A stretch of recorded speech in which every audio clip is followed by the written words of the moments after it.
Hi, this is Captain Paul Brawley with Fish Finder Guide Service. We've been starting off over here early on all these multiple sandbars that run through this area right in here. And what we're doing is we're freelining live croaker on number 7 kell hooks, catching really nice trout through there. There's multiple sandbars, and as the morning progresses, you can kind of work your way further out on those sandbars. But we start kind of tight and start working our way off. It's a real nice hard bottom if you would like to wade in there. It's also pretty good if you stay in the boat, depending on the wind direction. You can either fish from the shoreline out or you can fish from out towards the shoreline. It's been holding some very nice trout right through that area. These little cuts right in here are holding trout a little better around 9 o'clock or with a good tide swing. You'll be able to catch quite a few trout in there. It's also a very nice place for wading. You can pick up some redfish in that zone also. We are using croakers and Spanish sardines to catch our reds, free lining everything.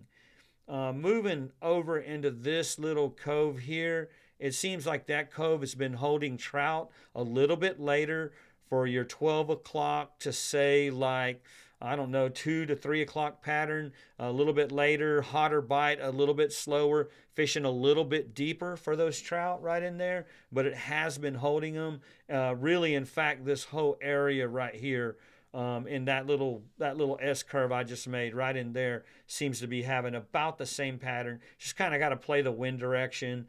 Do stay as far as you can off the piers and the Navy base docks and all that so you don't get hollered at. They're usually pretty friendly unless you get too close to them.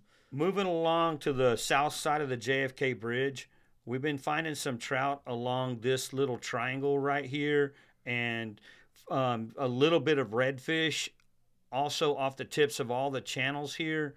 You can try that little zone right there and see what you can do. We're free lining Spanish sardines for the reds. We're free lining cut, skipjack for the reds, and of course we're still using croakers all in that area to catch our trout.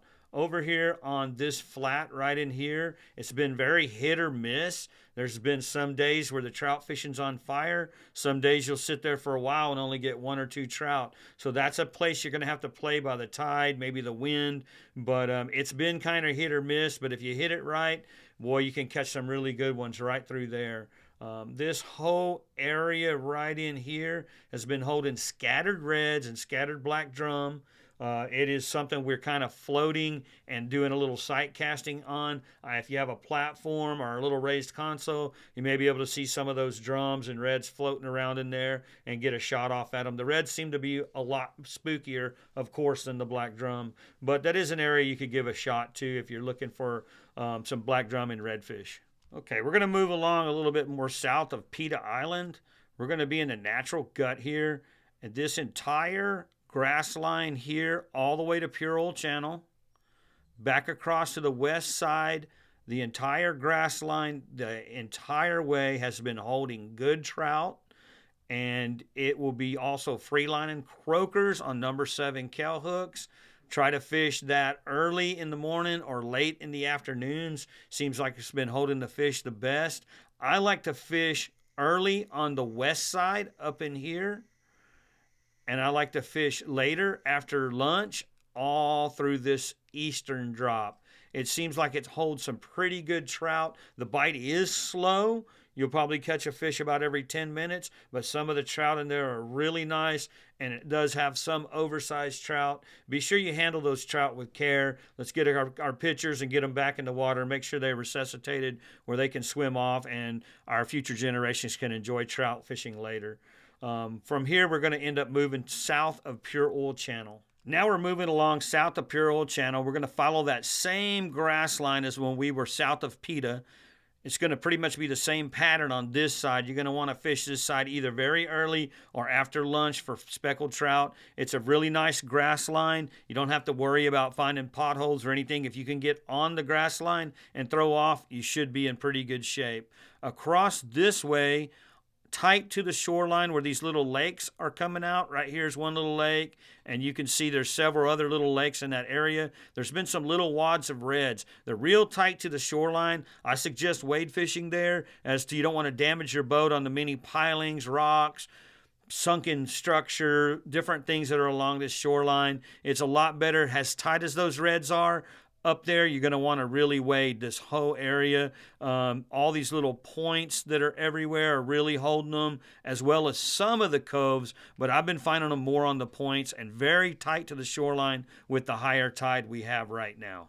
We're going to move along south of Bird Island Channel. Right in here, there's a pretty good pocket of deeper water. There's been holding some trout. You want to kind of get out in the middle, stay away from the no-run zone of the Bird Island Basin and National Seashore. Just kind of stay out here in the middle of this, and you'll look for slicks, birds diving, but that's been pretty good action on live croaker being free-lined.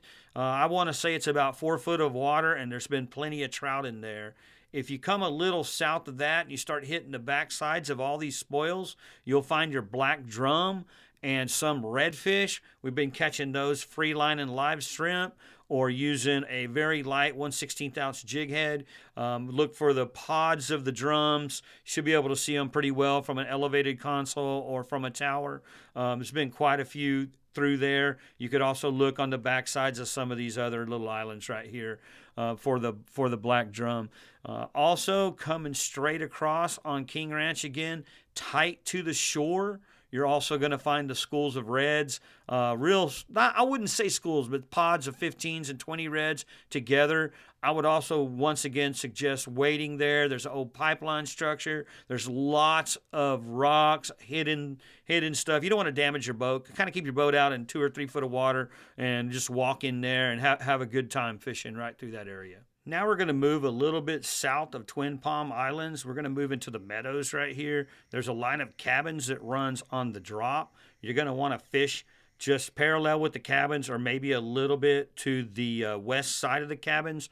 In this little area here, should be holding several trout. You're going to run into a big mix of small trout and keeper trout. So handle all those trout with care. You're still going to be fishing with your croakers, free lining.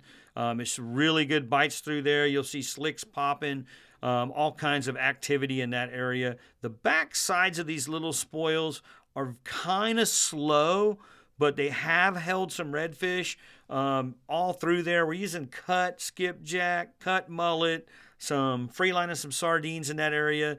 It seems to hold reds when it wants to. I'm not trying to make a joke, but it's kind of what it is, a joke. But it's not been as steady as I would like. You can go in there one day and catch 2 or 3, maybe the next day just catch 1. It is kind of a slower bite, but if you're just looking for a couple of reds or you want 1 red for dinner or something, it's a good place to try to get one. I'm going to move outside, back up the intercoastal, and in here to the wall of rocks. The wall of rocks has been holding redfish, some black drums, and a few speckled trout. The trout are a little bit more out in the middle, and the reds and the black drum are right on top of the wall of rocks. So you want to kind of stay off of the wall. We've been throwing popping corks and shrimp up on top of there, and seems like we're getting quite a few reds and black drums in that area. Way out here on this very point right here, it's been a pretty decent trout bite. There's you want to just kind of stay off of it a little bit because those rocks are kind of hard to see, but it's been a pretty decent trout bite right off of that point. But I really haven't gone this year too far into interior Baffin. I have came over here and fished all these spoils off of Yarborough, all of these little spoils, and it seems like this area right here is holding black drum, trout, reds, and an occasional sheephead. But that's my report for now. You guys have fun fishing, and make sure you conserve and only take what you want, and have a great time out there, and we'll see you next time.